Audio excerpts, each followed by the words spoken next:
শুভ দুপুর বন্ধুরা। শ্বশুর মশাই আর শাশুড়ি মার আজকে আসার কথা ছিল, তাই ওনারা চলে এসছেন সকাল সকাল। এখন ঘড়িতে বাজে 9:30।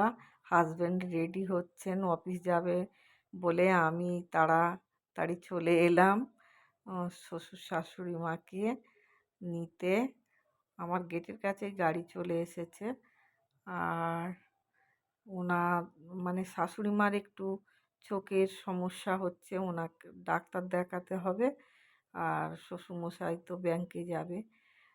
ওনাদের বসিয়ে রেখে আমি একটু রান্নাঘরে যাই। আমার রান্না হচ্ছে, বাকি রান্নাটা করে নিই।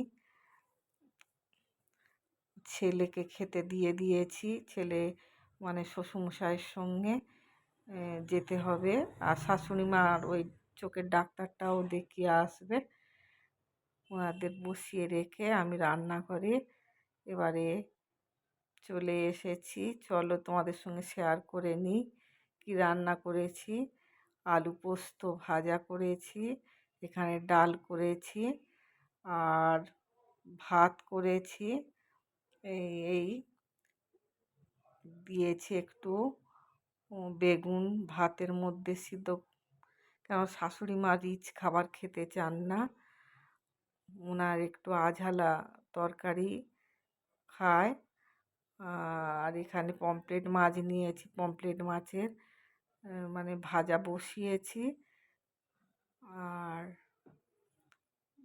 এই জ্যান্ত মাছও নিয়েছি, জ্যান্ত মাছটাও ঝোল করব, কেননা শাশুড়ি মা এই মাছ এখন খাবে কি না ঠিক জানি না। তাই জন্যে জ্যান্ত মাছেরও ঝোল করব। আমি কথা বলতে বলতে তোমাদের সাথে গল্প করতে করতে মাছগুলো আমার সব ভাজা হয়ে গেছে। একদিকে আলু পেঁয়াজ দিয়ে এই মাছের ঝাল করব বসিয়ে দিয়েছি, আলু সিদ্ধ হয়ে গেছে। এবার মাছগুলোকে দিয়ে আবার 2 মিনিট ঢাকা চাপা দিয়ে রান্না করে নিয়েছি। আর করেছি কলমি শাক, আর একটু চচ্চড়ি করে নিয়েছি। শাক হাজব্যান্ড তো খেতে পছন্দ করে। আর এই পমফ্রেট মাছের ঝাল, আর শ্বশুরমশাইয়ের জন্যে করেছি চাটনি।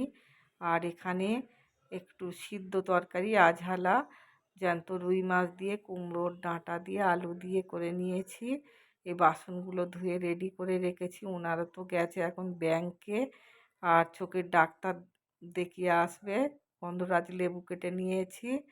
আর শাশুড়ি মার জন্যে আবার ভাত নরম করে রেখেছি। আজ এইটুকু। ভিডিওটা কেমন লাগলো বন্ধুরা কমেন্টে জানিও।